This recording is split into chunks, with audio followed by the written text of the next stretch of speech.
The year was 1942. Across the Pacific, smoke rose from Pearl Harbor's ruins. And in Washington, one man's signature would change the lives of over 100,000 American citizens. Franklin Delano Roosevelt sat behind his desk in the Oval Office. The same hand that had once signed the New Deal into existence, bringing bread, jobs, and hope to millions, now trembled slightly as it pressed pen to paper.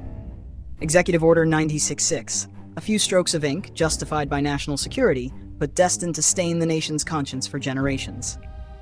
Radio stations carried his voice across the country, steady, confident, reassuring, the voice that had lifted a broken nation from the Great Depression. But outside, fear was louder. Newspapers screamed Japanese spy rings, and the American public, gripped by panic, demanded protection at any cost. In California, posters appeared overnight on street corners, instructions to all persons of Japanese ancestry. Families had 6 days to pack what they could carry. They sold homes, farms, and dreams for pennies, boarding buses and trains bound for unknown destinations surrounded by barbed wire. And while trains departed westward, Roosevelt's approval ratings soared. To many, he was the savior, the man who defeated despair and would soon defeat fascism. To others, he had become something else entirely, a symbol of the danger that comes when fear hands absolute power to a single pen. History remembers Franklin D. Roosevelt as the president who gave America courage. But beneath the triumph lies a question few dare to ask. How far can a democracy go before saving itself becomes the act that betrays it? Franklin D. Roosevelt's presidency was a paradox of light and shadow, the embodiment of both America's greatest recovery and one of its darkest betrayals.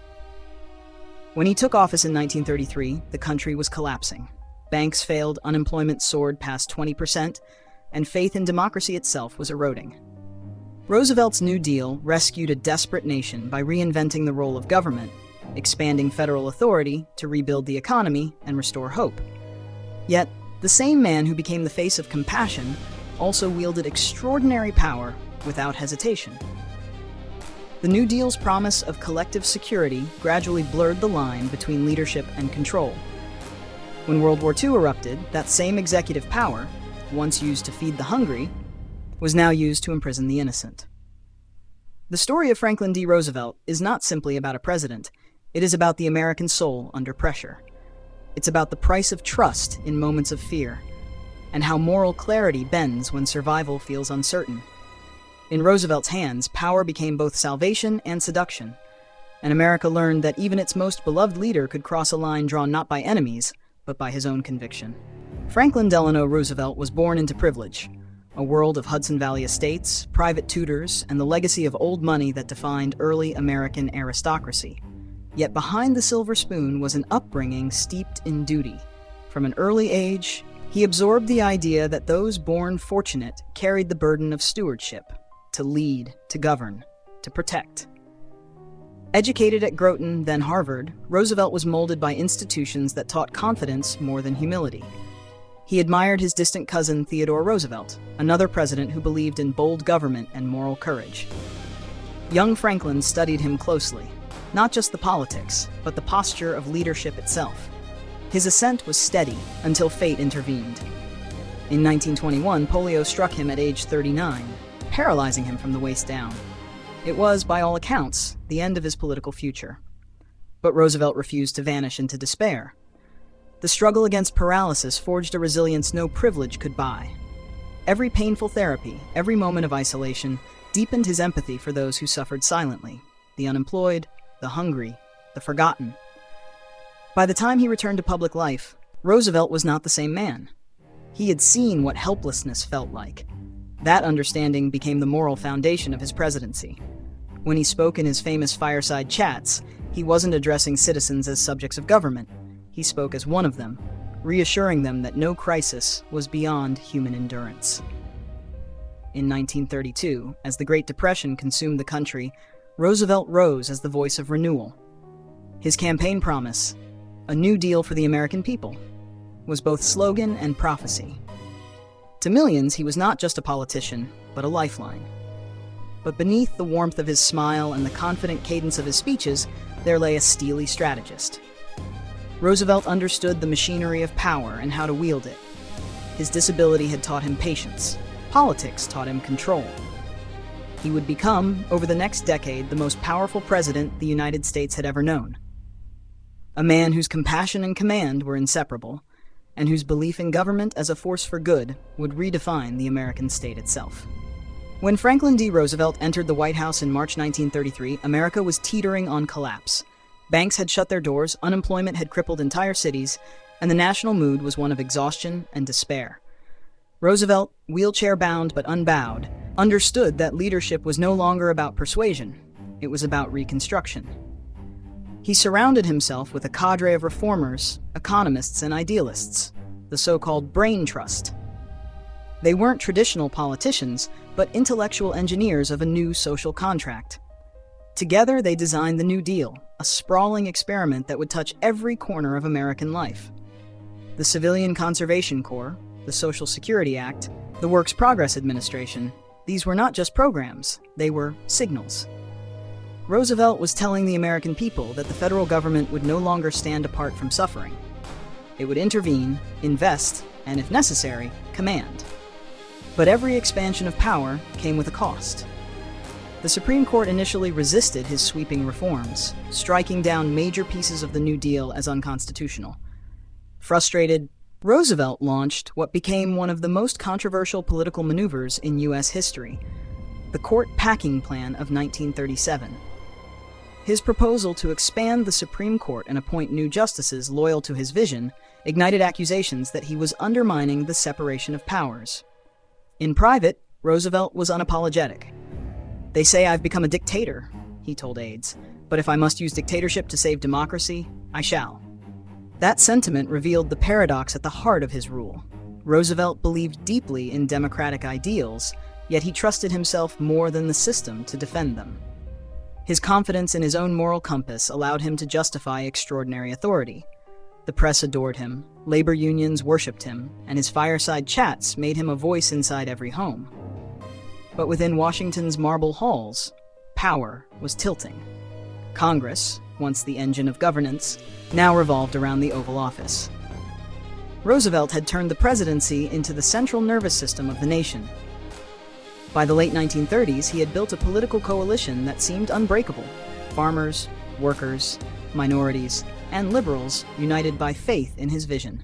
Yet beneath this harmony, a darker current was forming. As Europe drifted toward war and the drums of conflict echoed across the Atlantic, Roosevelt began to wield executive power with less restraint and more instinct.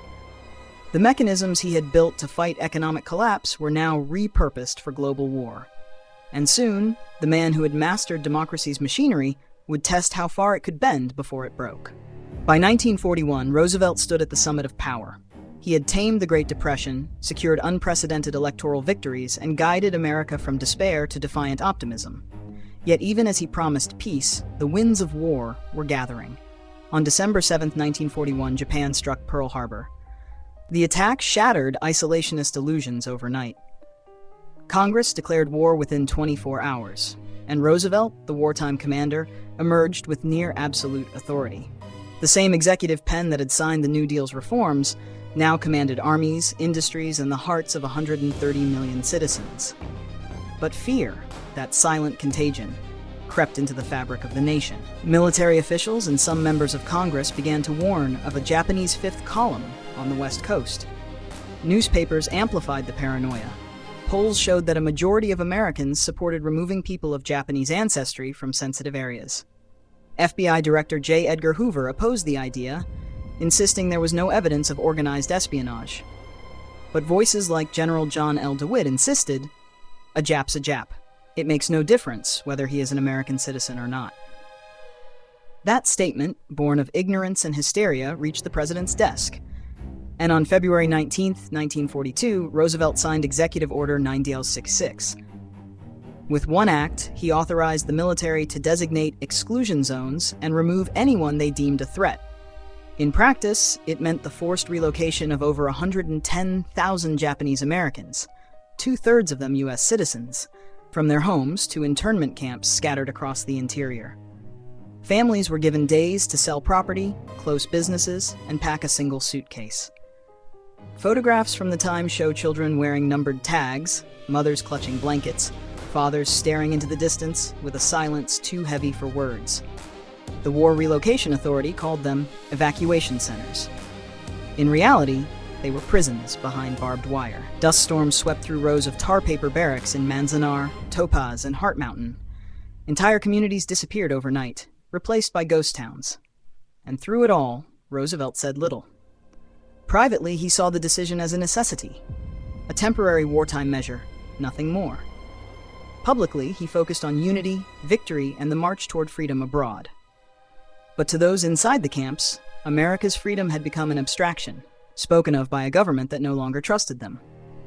Meanwhile, the New Deal state, the vast machinery Roosevelt had built, enabled the policy to function efficiently. Bureaucracies that had once administered relief now organized displacement.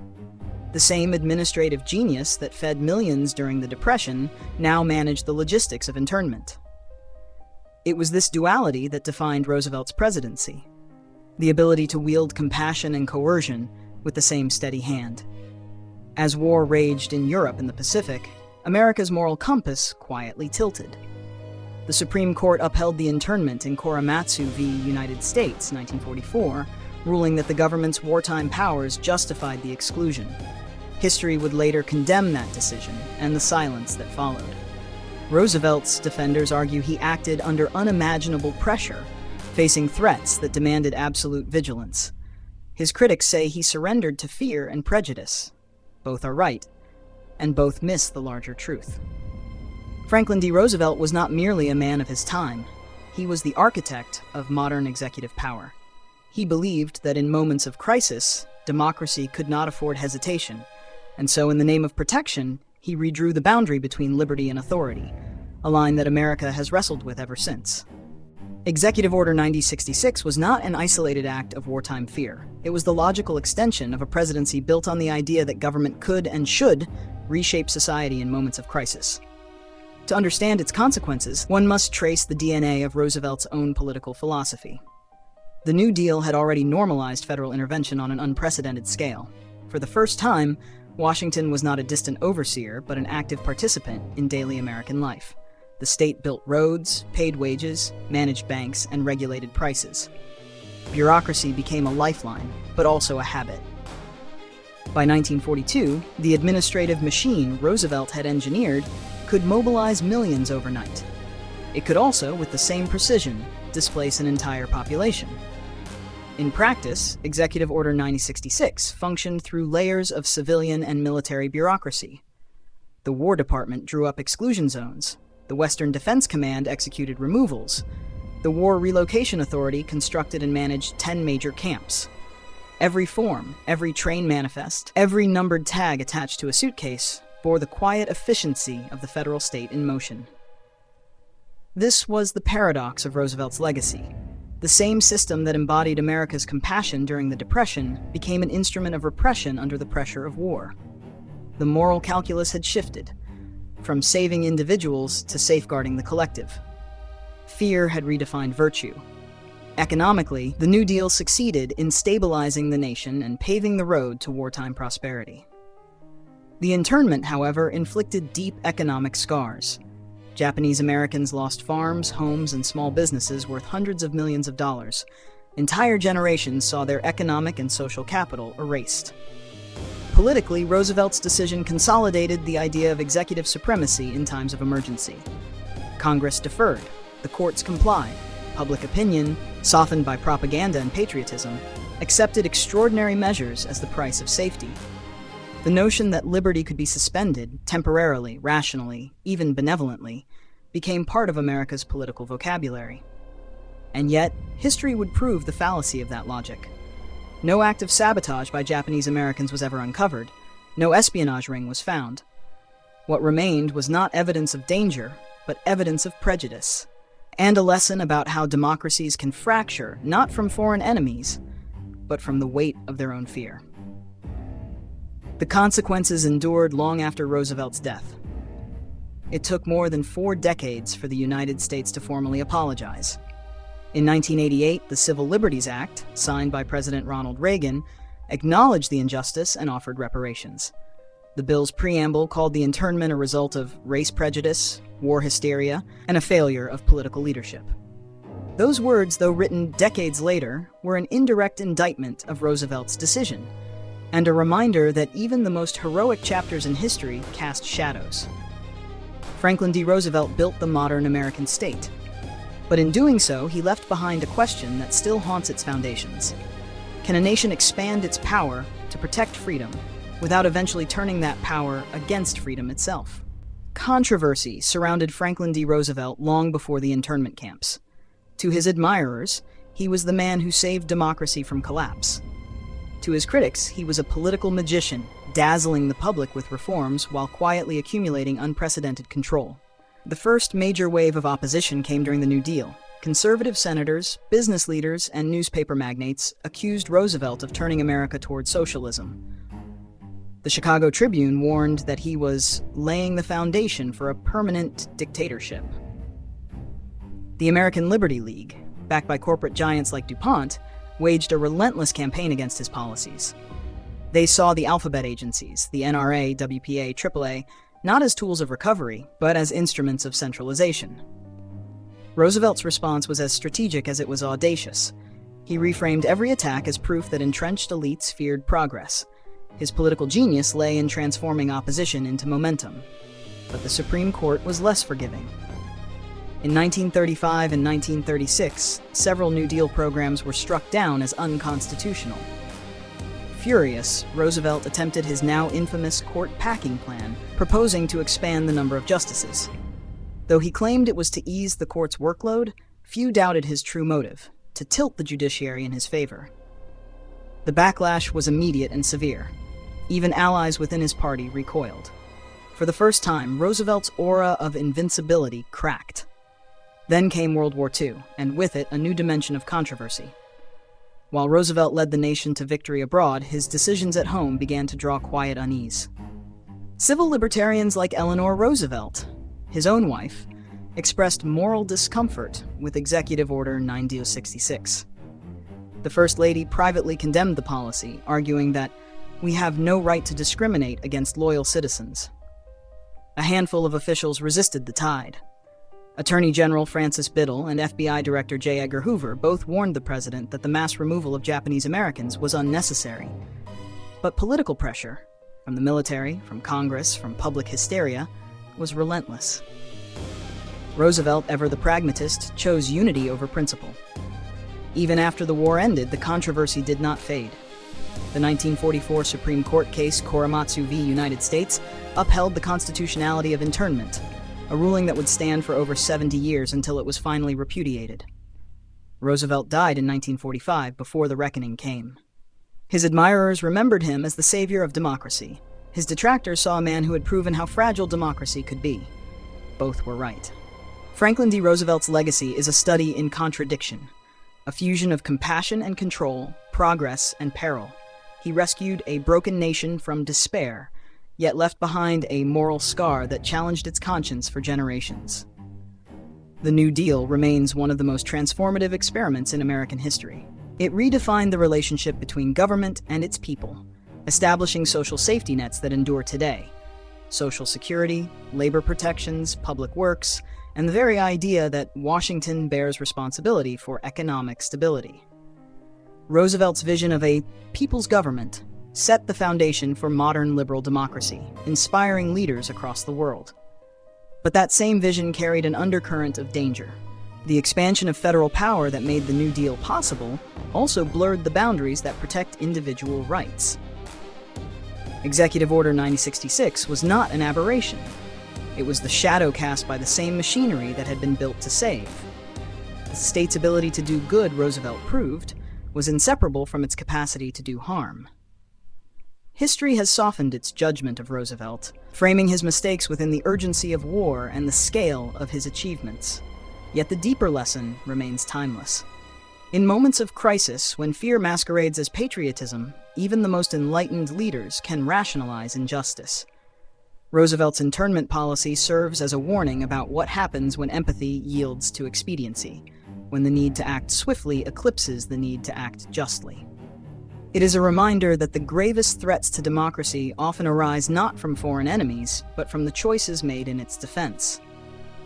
And yet, without Roosevelt, the America that emerged from the 1930s might not have survived at all. His courage, creativity, and defiance of orthodoxy redefined what leadership could achieve. He proved that government could be a force for compassion, but also taught, perhaps unintentionally, that no leader is immune to the temptations of power. Roosevelt's story endures because it reflects the paradox of democracy itself, that strength and virtue can coexist with fragility and failure.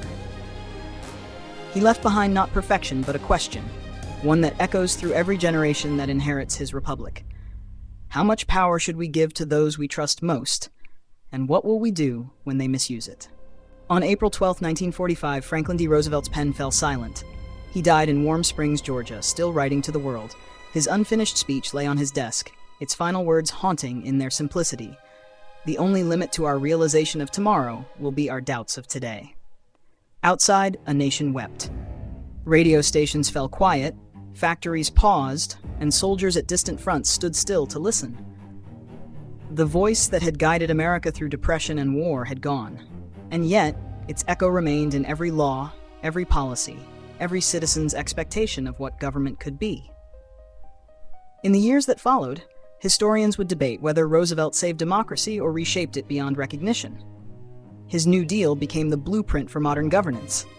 His Executive Order 9066, the warning carved into its foundation. But perhaps the truth lies not in choosing between them, but in holding both. Roosevelt embodied the eternal tension between power and principle, the belief that leadership requires both compassion and ruthlessness, both vision and restraint. He showed the world that democracy can bend and survive, but never without cost. Today, when leaders invoke security to justify control, when fear threatens freedom's fragile balance, Roosevelt's shadow still lingers. It reminds us that greatness does not absolve a man from error. It only magnifies the weight of his choices. Franklin D. Roosevelt gave America hope. He also forced it to confront what hope demands in return.